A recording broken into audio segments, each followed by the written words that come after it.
Health Organization saying countries are moving too slowly to reduce drinking, especially among adults in their 20s and 30s. Here to answer questions about this is Dr. Scott Hadland, Chief of Adolescent and Young Adult Medicine at Mass General for Children. Dr. Hadland, thanks for being here. Hey, Dr. Hadland, it's great to see you. So let's start with the latest data. 2.6 million alcohol-related deaths worldwide. Break it down by gender, and as you can see, most victims are men. How does the United States compare? Because we're talking about worldwide data. That's right. Numbers here in the United States from the Centers for Disease Control and Prevention tell us that about 180,000 Americans die every year from alcohol-related deaths, and about 2/3 of these are men, about 1/3 are women. But really critically, this is a high number that we don't talk nearly enough about. Just to put this into context, overdose deaths, which we spent a lot of time thinking about and are unbelievably tragic, actually killed 107,000 people per year in the United States. And so alcohol is far surpassing that.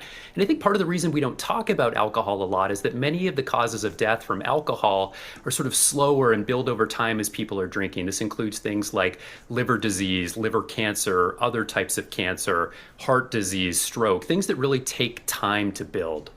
Okay, so the WHO is saying no amount of alcohol is safe. Is that something you're telling your patients? Zero alcohol is the way to go.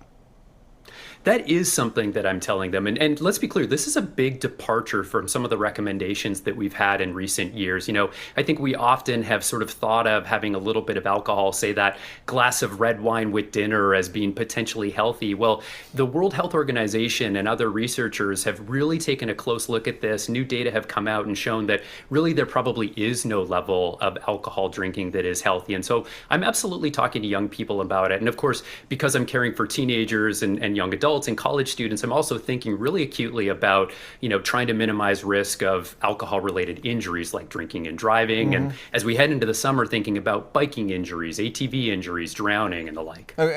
So let's drill down on that, Doctor. Many parents may be unaware of just how much or how often their teenager does drink or their 20-somethings do drink. Do you think should parents just flat out ask?